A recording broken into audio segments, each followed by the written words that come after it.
Hello, হ্যাঁ, আমি সুস্মিতা বলছি। বর্তমান বিজেপি, বাংলার বিজেপি সরকার বা ডবল ইঞ্জিন সরকার, আপনার কাছে আমার কয়েকটা প্রশ্ন রয়েছে। আমি তো আর আপনার দর্শকের দরবারে বা কী দরবার একটা তৈরি করেছেন সেখানে তো আমি পৌঁছতে পারবো না। সেই জন্য আমার প্রায়ের প্রবলেম আছে। সেই জন্য আপনার কাছে আমি প্রশ্ন রাখছি যে আপনারা বাংলাকে দখল করার পরেই সঙ্গে সঙ্গে একটা আমূল পরিবর্তন মিডিয়ার, অর্থাৎ সব টিভি নিউজ চ্যানেলগুলোর মধ্যে কেন? আমি জানি আপনি অনেক কিছু বাকস্বাধীনতার উপরে অনেক রেস্ট্রিকশন এনে দিয়েছেন, যেটা যুক্তিরহীন। যাই হোক, সেটার থেকে আমার বড় কথা হলো বাকস্বাধীনতাটা ছেড়ে দিলাম যখন বলেছেন, কিন্তু আপনারা নিউজ চ্যানেলে কেন নিউজগুলো দিতে দিচ্ছেন না? নিউজগুলো কেন দিতে দিচ্ছেন না? সব রকম নিউজগুলো দিতে দেবেন। আমি প্রত্যেকটা চ্যানেলে প্রতিদিন, প্রত্যেকটা চ্যানেলে, বাংলার প্রতিটা চ্যানেলে একই জিনিস দেখছি। তৃণমূলের নেতাদের, বিধায়কদের, মন্ত্রীদের আপনারা গ্রেপ্তার করছেন, অনুপ্রবেশকারী গ্রেপ্তার করছেন, এখানে বুলডোজার দিয়ে ভাঙা হচ্ছে বেআইনি বাড়ি, ওখানে মানে লড়াই চলছে, মানে তৃণমূলের সাথে তৃণমূল বিজেপিকে মেরে ফেলেছে, মারছে। বিজেপি তৃণমূলকে মারছে না, তৃণমূল বিজেপিকে মারছে। তা যাই হোক, এইরকম সারাক্ষণ তৃণমূলের বিরুদ্ধে একটা অভিযোগ প্রত্যেকটা চ্যানেলে প্রতিটা সময় পাচ্ছি।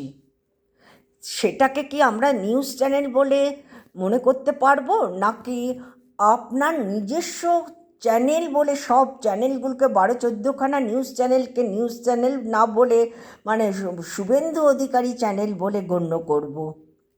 এবারে বলুন তো, আমাদের কি অধিকার নেই সারা বিশ্বের সব রকম খবরাখবর পাওয়ার, সারা রাজ্যের সব রকম খবরাখবর পাওয়ার, নিজের রাজ্যে কারা কোন দল কী করছে না করছে সেই সব খবরাখবর পাওয়ার?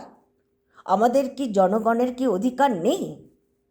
তাহলে এটাকে আপনি তাহলে বলে দিন এটা গণতান্ত্রিক সমাজ না। আজ এটা তৈরি হয়েছে শুভেন্দু অধিকারী সমাজ। শুভেন্দু অধিকারীর কথাতে উঠবোস করতে হবে পুরো বাংলার জনগণকে। আপনি একদম ডাইরেক্ট বলুন না, আমাদের কোনো দুঃখ হবে না, আমাদের কোনো দুঃখ হবে না। দুঃখ হবার কী আছে? মুখে বলা, গায়ে হাত দেওয়া যে কি ভয়ঙ্কর সেটা তো দেখছি আপনাদের দলের লোকেদের। হ্যাঁ, তা যাই হোক, সেটা আপনি আসার পরে যদি রাজ্যে একটা শান্তি আসতো তাহলে বুঝতাম যে হ্যাঁ, একটা ভালো, আমরা ভুল চিনেছি বিজেপিকে। বিজেপি সত্যি একটা ভালো দল। হ্যাঁ, কে কী বলেছে তার উপর রিভেঞ্জ নিচ্ছে, মেরে ধরে খুন করে যা না তাই হচ্ছে। আমার তার থেকে বক্তব্য হলো, আপনার কাছে আমার বড় অনুরোধ, যদি এটা শুভেন্দু অধিকারী বা বিজেপি মানে নিউজ চ্যানেল হিসেবে পরিগণিত হয়, তাহলে আপনারা ডাইরেক্ট লিখে দিন ওখানে, ওইটা শুধুমাত্র, এটা নিউজ চ্যানেল না, এটা শুধুমাত্র চ্যানেল তৈরি করা হয়েছে বিজেপির জন্য। এগুলো নিউজ চ্যানেল না। নিউজ শব্দের অর্থটা কী সেটা তো আগে জানুন।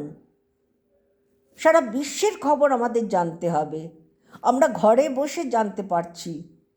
জীবনে এই সুযোগটা তো আমাদেরকে নষ্ট করছেন আপনারা। এখন মানুষ বর্তমানে মানে সব দেখাই বন্ধ করে দিয়েছে। কি দেখবে বলুন তো দেখি? হ্যাঁ, নিউজটা তো আমাদের দরকার জানা। হ্যাঁ, শুধুমাত্র এই তৃণমূল তৃণমূল তৃণমূল করে করে আপনারা একদম শেষ হয়ে যাচ্ছেন, আর ভালো লাগছে না। এবারে নিউজ চ্যানেলগুলোকে অরিজিনাল নিউজ চ্যানেলে পরিবর্তন করুন। হ্যাঁ, যারা বিরোধীরা বলে গদি মিডিয়া, হ্যাঁ, যারা বিরোধীরা বলে গদি মিডিয়া, আমি তো কোনো দল ফল করি না, দল ফল জানিও না, এসব বুঝিও না। আমি যেগুলো ন্যায় দেখি সেটা বলবো, যেটা অন্যায় দেখি সেটা বলবো, ব্যাস। আমি বিজেপির এমন কোনো প্রশংসাজনক কোনো ঘটনা চোখের সামনে পাইনি বা দেখিনি, যেটা আমি প্রশংসা করতে বাধ্য হব। সেটাই আমার দুঃখ হচ্ছে। এবং বিজেপি বলে না, বঙ্গ বিজেপি বলবো, কারণ তারা তো আমাদের মতনই, বাঙালি তো, তারা তো আমাদের মতনই, সবটাই আমাদের।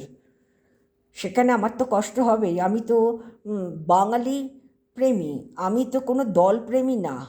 আমি বাঙালি হয়ে বাঙালির পাশে দাঁড়াতে পছন্দ করি। যদি আপনি মনে করেন যে না, আমি রাজনীতিটাকে রাজনীতির জায়গায় রেখে করব, সেটাও ভালো, সেটা খারাপ না, কিন্তু নিউজ চ্যানেলগুলোকে এইভাবে পলিউটেড করবেন না শুধুমাত্র রাজনীতি দিয়ে। আপনাদের এই তৃণমূল তৃণমূল করে এক কথা, একটা শব্দ, শুধু তৃণমূল, তৃণমূল এই করেছে, তৃণমূল সেই করেছে। ঠিক আছে, সবাই ভালো থাকুন।